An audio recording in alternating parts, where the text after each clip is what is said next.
Hola amigos. Have trauma due to leaky skylights in the past that you've experienced in your home? Well, most people in America do. That's why we use the Facro FXC skylights now. This is a special curb mount skylight that is a super high performing skylight and just simply will not leak. It's got these really crisp edges, right? It mimics kind of like an iPhone assembly. Most skylights have a trim piece over the top. Part of these crispy edges ensure that they are super sealed and that they will not leak whatsoever. Now, this skylight comes with a rough open dimension, and all you've got to do is essentially build your curb. In this case, we used some 2x10s, and we brought them down into the frame. Ultimately, we end up with about 6 or 7 inches up above the roof deck, and we built the rough opening to the designated dimensions, and then come around on the side and just take a look at what the skylight looks like from the inside here. So on the inside, you have a gasket that goes around this white PVC frame. This PVC frame is special in that it allows for the ability to mount blinds to it, which is a very cool feature. It also is going to collect any sort of moisture that possibly could collect on the glass itself. It can filter down through this PVC frame, and it's just got some little weeps in it so that it can weep out harmlessly if that were to happen. Now, because this is an insulated skylight with argon-filled gas and it's double pane, ideally it's probably not going to leak or basically form condensation on the bottom of it. But if it did, it's got a special built-in feature that allows for it to simply weep out. This little gasket right here allows for the drywall to hit snugly against the frame, but still create a capillary break and a separation so you don't have any molding or anything that could go on at that drywall. Just a nice little crisp, clean line that will create as well. And then this perimeter frame here has a nice padded insulation, and this is what rests down on top of the curb that we're going to set it on top of.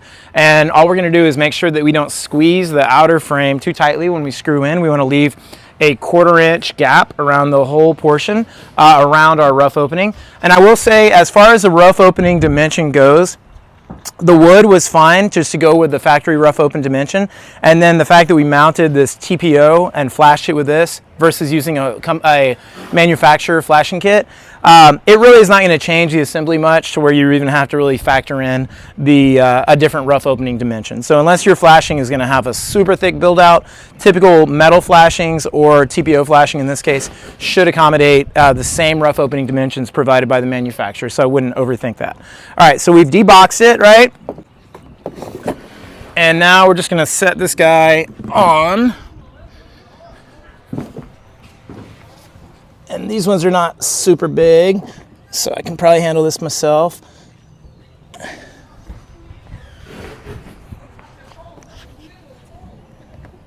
Okay. All right, and now what I'm doing is I'm just gonna check reveals on all the outer portions, right? You can almost just feel it with your fingers, but I'll double check with a tape measure. So over here, I'm at like 1 inch. Little less than 1 inch, 3/4. Check this side. 1/2, 3/4. So that tells me I need to nudge this guy over. So I'm at 1 inch now, 3/4. I probably want 3/4 everywhere in this particular case.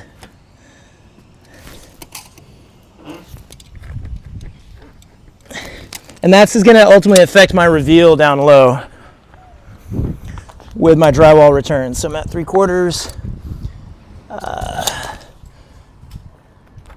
Okay, now check these guys right here.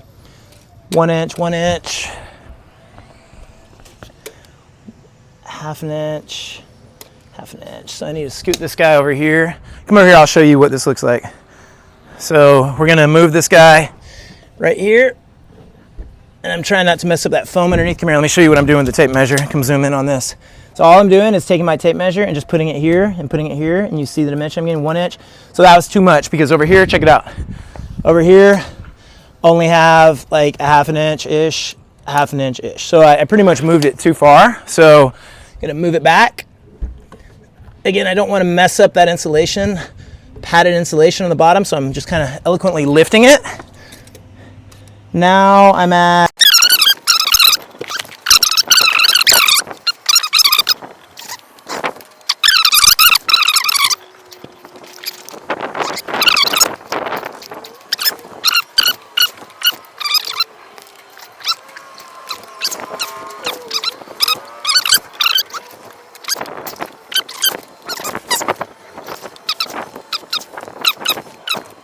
So now guys, this is good. So that's as scientific as you need to get with it. Now we've moved on to the screws. So these screws come with the skylight. They're painted. The finish of the skylight, this is a dark bronze. This is their kind of default color. You can't get other colors, but you have to wait a little bit longer. All right, now when I do the screwing, I'm gonna make sure that I don't over screw and move this aluminum frame. So I could pre-drill, and maybe that'd be a good idea. We'll see if it works without.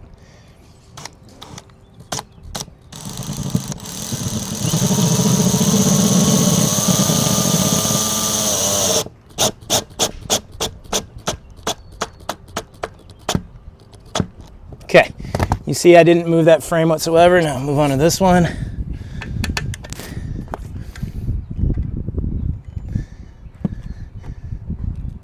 Just holding down a little pressure so on the skylight itself to not move it too much.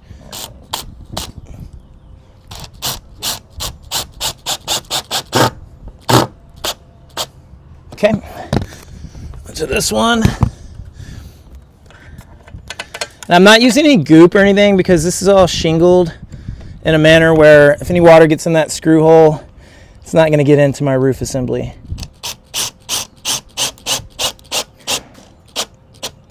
And the goop would just kind of make a little bit more of a mess.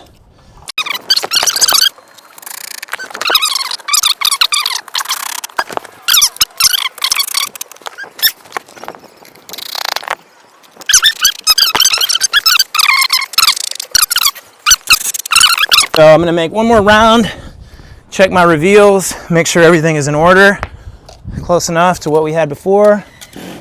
3/4, 3/4, 3/4 there, 3/4 there. Everything ended up at 3/4, 3/4, 3/4. Fantastic. So guys, that's as easy as that is. That's as hard as it is. And this skylight, you will not have that trauma, I assure you, that you may have had as a child growing up in a house where you had a leaky skylight. This is going to perform super well. It's going to look fantastic, and it's going to be here for decades upon decades upon decades upon decades. And it's going to be operating really at a wonderful degree of performance for probably the lifetime of this home. So very excited to put this in. We got 3 more to install.